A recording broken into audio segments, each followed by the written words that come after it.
Buenas tardes. En este video vamos a aplicar conocimientos respecto de soluciones no ideales, en particular propiedades de exceso para el volumen de exceso de una mezcla binaria, acetona y agua.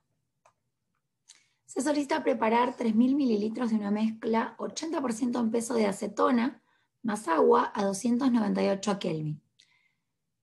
A. El ingeniero encuentra en literatura datos del volumen de exceso de la mezcla a esta temperatura y dos posibles modelos que permitirían representar el volumen de exceso de la mezcla. Elija uno de los modelos y encuentre los coeficientes necesarios para poder aplicarlo. Justifique claramente su elección y si utiliza una regresión en Excel, solo explique el procedimiento de obtención de los parámetros.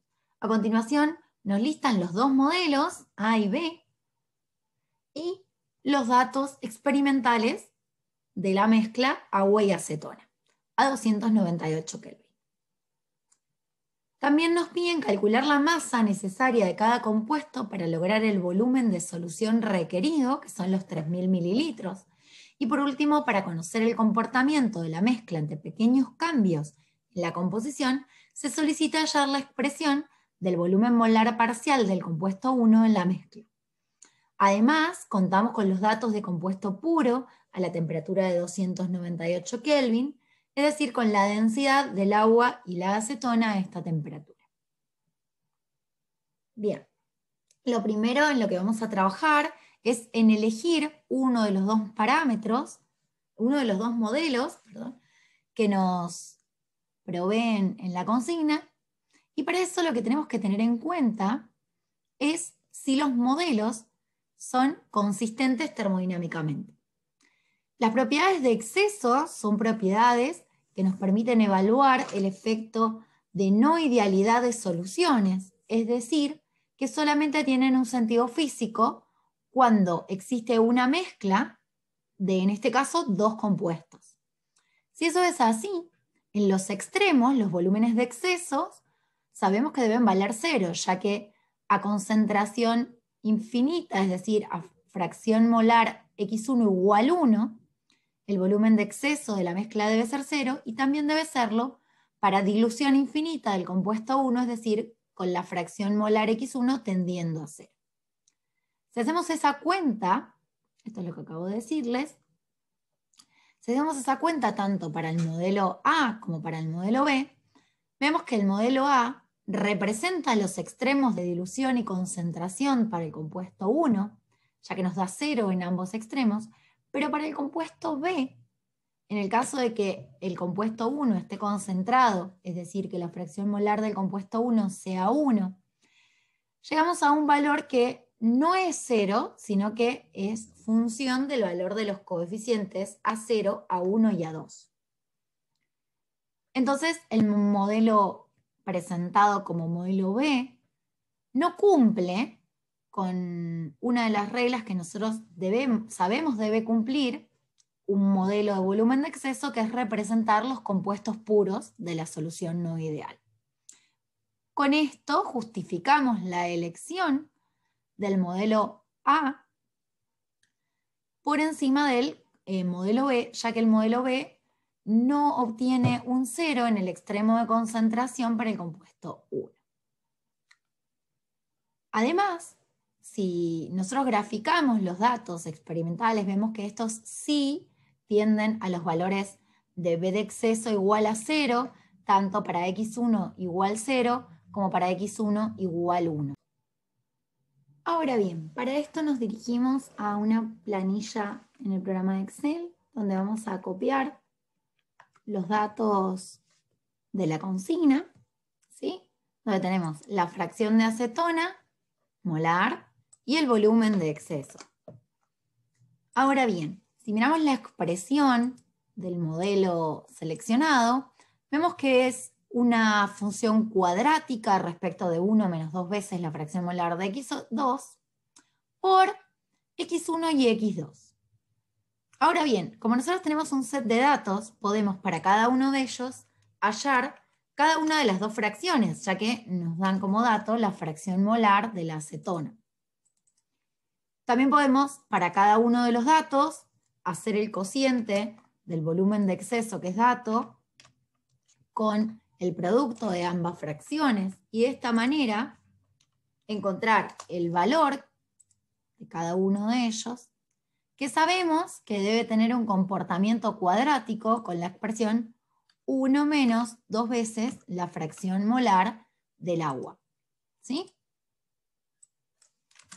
Entonces vamos a graficar ambas variables en un mismo set. Ahora bien, vamos a graficar nuestra variable 1 menos 2 veces la fracción de agua y nuestra variable independiente, volumen de exceso sobre el cociente de ambas fracciones. Para eso insertamos una serie con la lista dependiente e independiente.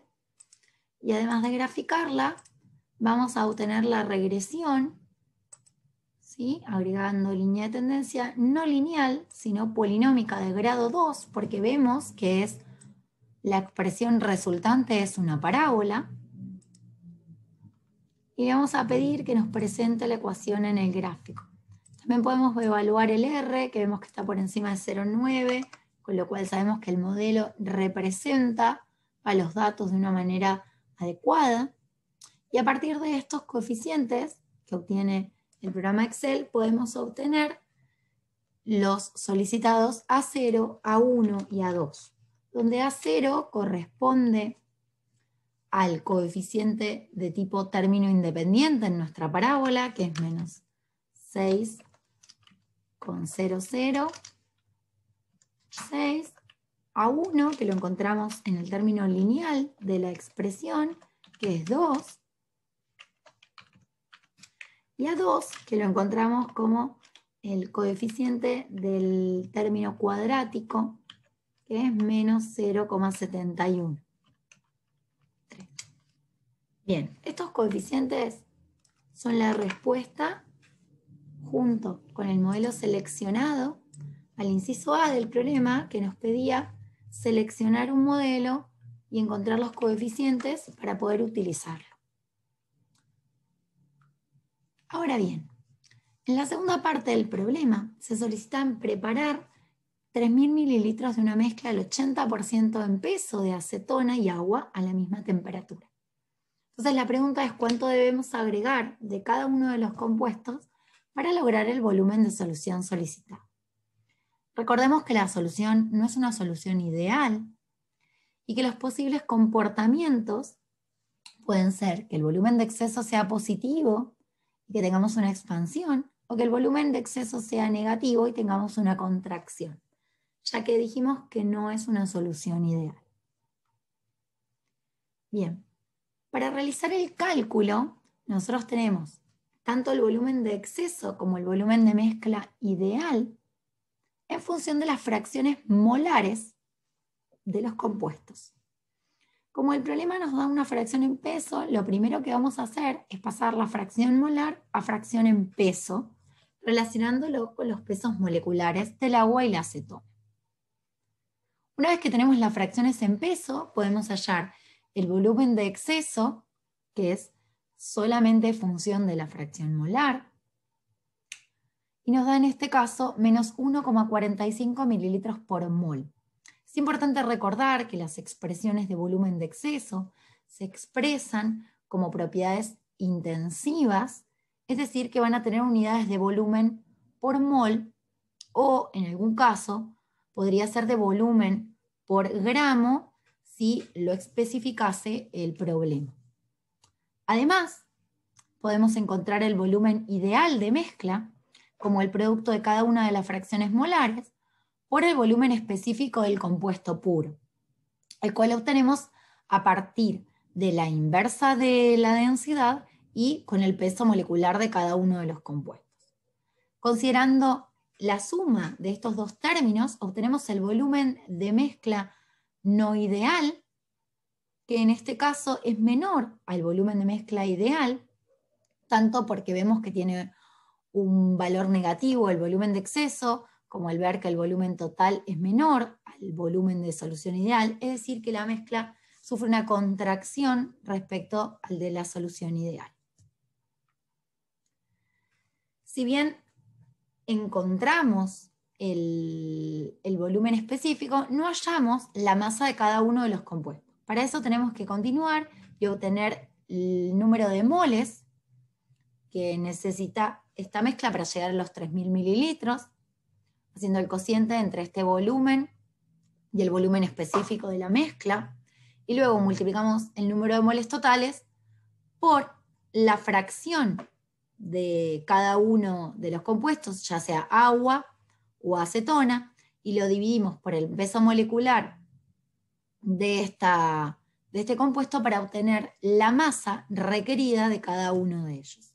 En este caso, acá hay una confusión y son 2 kilogramos 34 de acetona y no de agua, y 508 gramos de agua. Si mezclamos esas dos cantidades, vamos a obtener una solución de 3.000 mililitros y 80% en masa del compuesto 1-acetona.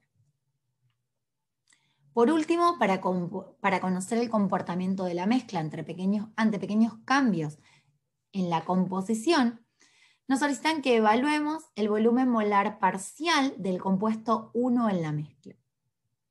Una de las maneras en las que podemos hacer esto es utilizando la ecuación derivada de Gibbs-Duhem, que nos dice que el volumen molar parcial del compuesto 1 es igual al volumen total más la fracción del compuesto 2 por la derivada del volumen respecto al compuesto 1. Esto lo voy a dejar para que cada uno de ustedes lo realice y lo consulte en la próxima clase, pero voy a remarcar que cuando hablamos de la expresión de volumen, como nosotros conocemos la no idealidad de la solución a través del volumen de exceso, debemos representar al volumen con su expresión completa y luego derivarlo. Les dejo la expresión completa, que es simplemente el volumen ideal más el volumen de exceso, para que lo realicen y lo consulten en la próxima clase. Muchas gracias.